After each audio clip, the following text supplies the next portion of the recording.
I think you already know that if you want to improve your English speaking skills, you have to practice, right? You have to speak. Studying grammar will never improve your speaking. Listening to English alone will never improve your speaking. You have to actually speak. But what if you don't have someone to talk to in English? How can you practice then? Well, there's a technique that allows you to learn to speak English by yourself. No speaking partner is required. This technique can help improve many aspects of your spoken English: your sentence structure, your grammar, your vocabulary, and most importantly, your ability to express your thoughts and ideas effectively. So what is this technique? Well, here's what it is.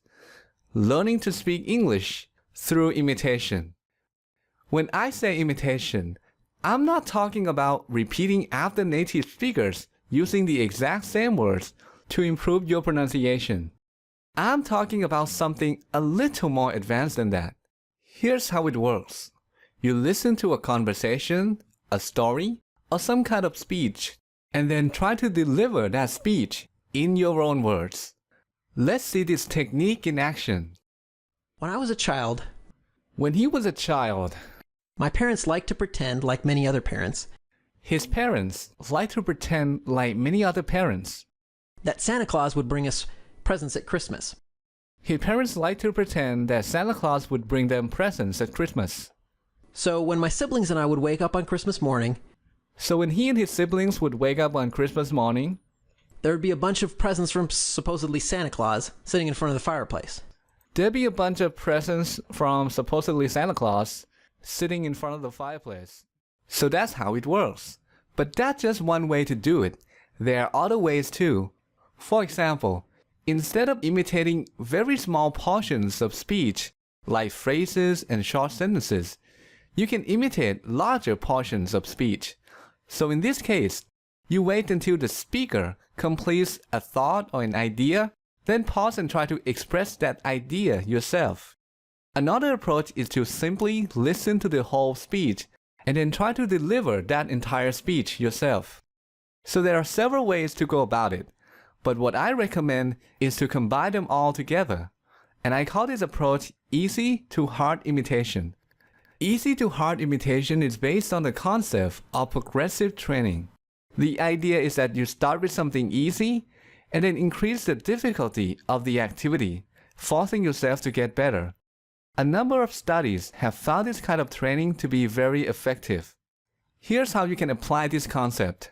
Start by imitating small portions of speech first, like phrases and short sentences. Then move on to imitating larger portions of speech, like long sentences or even groups of sentences. And finally, try to deliver the entire speech on your own. This technique offers many benefits. You get to listen and imitate correct English, which helps you learn to form sentences properly. You get to learn idioms, expressions, and other speaking patterns that are used in day-to-day conversations. You get to learn grammar. When you imitate other people, you're learning grammar through a process called implicit learning. This is the process where the learning happens without your awareness. This is how babies and children learn the grammar rules of their first language. When you imitate, you don't think about grammar. You're not trying to understand why the present perfect tense is used in this situation or in that situation. Instead, you're focused on communication, on understanding and expressing ideas. You're still learning grammar, but you're not aware that it's happening. This is one of the proper ways to learn grammar. Okay, that concludes this video. To help you get started, I've put together a step-by-step tutorial on this technique. If you're interested, click here to go to that tutorial.